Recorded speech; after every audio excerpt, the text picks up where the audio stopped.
Hello friends, स्वागत है आप सभी का मेरे यूट्यूब चैनल साइशिका एंटरटेनमेंट ब्लॉग्स में। कैसे हो आप सब लोग? उम्मीद है आप सब लोग बहुत ही ज़्यादा अच्छे से होंगे। तो जिस तरीके से आप लोग देख रहे हो कि प्रीतो जो है वो अपनी सास को लगातार ताने पे ताने मारती जा रही है। अब सारे ताने मार लिए, जितनी खरी खोटी उल्टी सीधी बातें बोलनी थी, जो मन की भड़ास थी, वो आखिरकार इसने निकाल ली। अब सारी बातें बोलने के बाद जो अब इसका लास्ट वीडियो आया है, उस वीडियो में ये अब सफाइयाँ देती फिर रही है, क्योंकि लोगों ने इसको बहुत सारे नेगेटिव कमेंट्स करे कि तुम किस तरीके से अपनी सास से बोल रही हो, लोगों के सामने किस तरीके की बातें कर रही हो। क्योंकि प्रीतो जो है ना, इसका दिमाग कब ख़राब हो जाए ये भी बात समझ में नहीं आती। तो अब इसने रिसेंट वीडियो में कौन सी नई कहानियाँ गढ़ी हैं, कौन से अब ये बातें अब दोबारा से वापस से हम लोगों के सामने लेकर आ रही है, तो वही सारी बातें मैं आप लोगों को बताऊंगी। तो वीडियो को स्टार्ट करने से पहले आप लोगों में से जो लोग भी नए हो मेरे चैनल पर, तो चैनल को सब्सक्राइब जरूर करो, वीडियो को लाइक करो और शेयर करो।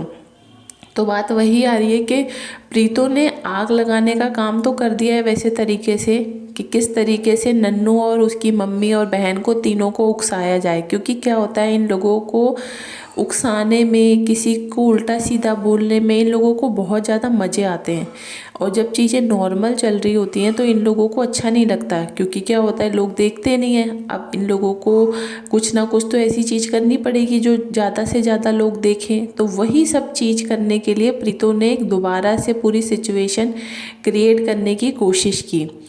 प्रीतो को ये लगने लगा कि अब ऐसा करती हूँ, मैं सास को ताने मारना स्टार्ट करती हूँ। क्योंकि नन्नू की क्या आदत है कि वो अपनी माँ और बहन यानी कि घर वालों के खिलाफ जरा सा भी सुन नहीं पाता। तो उसको लगा था कि वो उकसेगा, और उकस के जो रिप्लाई वाली वीडियो जिस तरीके से पहले बनाई जा रही थी, वही सारी वीडियोस का जो कहते हैं ना प्रोसेस फिर से वापस से चालू हो जाएगा। तो पूरी पूरी प्रीतो ने यही कोशिश की है। अब क्या हो रहा है, इसके जो डेली व्लॉग्स आ रहे हैं, व्लॉग्स में कुछ भी हम लोगों को नया नहीं दिखता। बस वही खाना पीना, किचन, बच्चे को थोड़ा सा बाहर घुमाते हुए, ये सब चीज़ें दिखती हैं। उसके बाद क्या हो रहा है, अब इसने जो वीडियो डाला था कि सास से रिलेटेड इसने जो सारी बातें बोली हैं, बातें बोलने के बाद अब ये लोगों को बोल रही है हाथ जोड़ के कि आप सब लोग उन सारी बातों को किसी दूसरी जगह से रिलेट मत करो। मतलब पूरी तुमने कहानी लोगों के सामने कह दी, सारी बातें तुमने कह दी, और उसके बाद तुम बोल रही हो कि इस तरीके की बातों को रिलेट मत करो। मतलब हद होती है किसी चीज़ की कि इतना ज़्यादा नीचे वाले लेवल पे पहले गिर जाओ और उसके बाद लोगों को ही गलत साबित कर दो।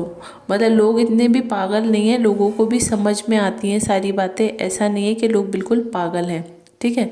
दूसरी बात जो है वो ये आ रही है कि जो प्रीतो है, प्रीतो की सिचुएशन जो है अब धीरे धीरे करके इसके घर में, यानी कि ये जो यहाँ पर रह रही है अपने मायके में, वहाँ पर ख़राब होनी स्टार्ट हो ही चुकी है एक तरीके से। क्योंकि अभी तक तो क्या था कि भाई की शादी नहीं हुई थी, बातें ही चल रही थी। लेकिन अब तो क्या है कि लड़की भी फिक्स हो गई है कि किस लड़की से शादी होने वाली है। और उस लड़की की जो बातें अगर आप लोग सुनोगे तो बातों से ही आप लोगों को समझ में आ जाएगा। जो लोग ये बोल रहे हैं ना वीडियो को देख कर कि वो लड़की तो बहुत सीधी सी है, चुलबुली सी है, उसकी बातों से ऐसा लग रहा है कि वो एक बचपना है उसकी बातों में। तो मैं आप लोगों को बता दूं, ना तो वो सीधी है और ना ही इतनी चुलबुली है।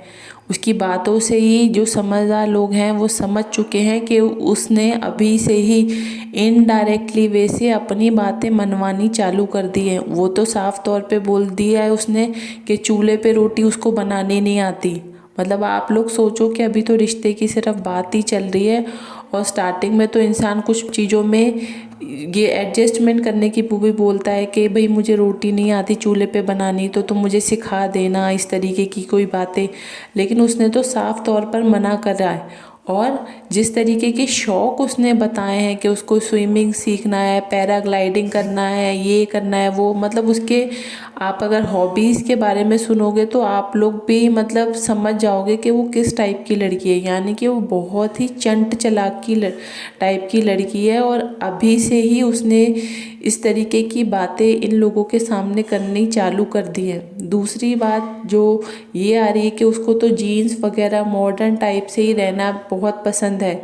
अब जो सिचुएशन प्रीतो की उसके ससुराल में हुई थी, अब वही कंडीशन आप लोग देखो कि धीरे धीरे इनके घर में भी अब लड़ाइयाँ चालू होने का टाइम आ चुका है। अभी तक क्या था कि लड़की का केस लड़ा जा रहा था, यानी कि प्रीतो के फेवर में बोला जा रहा था, लेकिन आने वाले टाइम में आप लोग देखना कि इनके घर में बहुत घमासान लड़ाइयाँ होने वाली हैं वो लड़की आने के बाद। और जो प्रीतो का भाई है, उस भाई को भी लोगों ने बहुत सारे कमेंट्स किए हैं। उसने खुद अपने चैनल पर बताया है कि कुछ लोगों का कहना ये है कि तुम अच्छे से लड़की को पहले देख लेना, परख लेना, उसके बाद ही शादी करना, क्योंकि वो जिस तरीके से तुम बोल रहे हो कि लड़की बहुत ज़्यादा सीधी है, चुलबुली है, तो वो बातों से बिल्कुल भी चुलबुली नहीं लग रही है।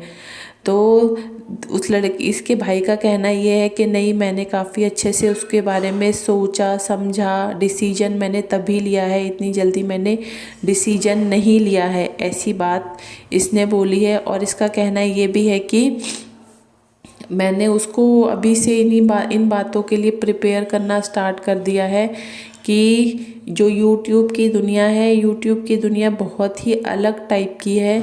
इसमें बहुत सारे लोग नेगेटिव कमेंट्स भी करते हैं, तो हमें उन सब चीज़ों पे ज़्यादा ध्यान नहीं देना, हमें सिर्फ अपनी लाइफ पे फोकस करना है और अपने बारे में ही सोचना है, क्योंकि लोग तो उल्टा सीधा बोलते हैं।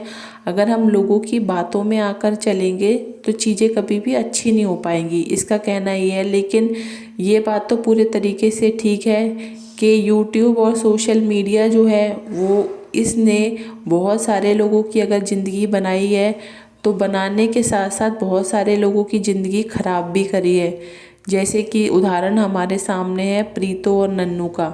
तो जिस तरीके से इन लोगों की लाइफ की हर छोटी से छोटी चीज़ें लोगों के सामने आई हैं, उसी तरीके से जब इसके भाई की शादी होगी तो भाई की शादी के बाद भी आप देखना कि जो लड़ाइयाँ होंगी वो धीरे धीरे करके लोगों के सामने आएंगी ही आएंगी, क्योंकि इन लोगों का जिस तरीके का नेचर है कि ये अपने घर वालों की तो बातों को बहुत जल्दी बर्दाश्त कर लेते हैं, लेकिन बाहर का जो इंसान होता है ना, उसकी ये एक बात को भी बिल्कुल भी बर्दाश्त नहीं करते, जबकि उसकी बातों को तो ये और नमक मिर्च मसाले लगाते हैं। जैसे कि प्रीतो ने नन्नू और नन्नू की फैमिली वालों के साथ किया।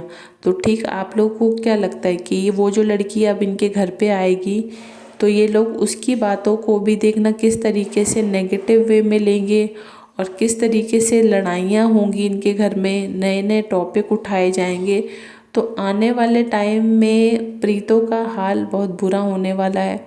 समझ में तो प्रीतो को भी आ गई हैं काफ़ी सारी बातें कि अब आने वाले टाइम में क्या होगा, लेकिन फैसला प्रीतो को ही लेना होगा, क्या करना है क्या नहीं करना सब उसके हाथ में ही है।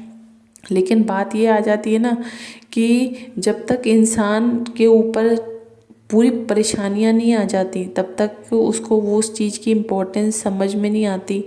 एक टाइम ऐसा आएगा जब प्रीतो को खुद इस चीज़ का एहसास होने लग जाएगा कि हाँ, मैंने लाइफ में बहुत बड़ी गलती करी, नन्नू का घर छोड़ के और मैं यहाँ पर मायके में रही, ये उसकी सबसे बड़ी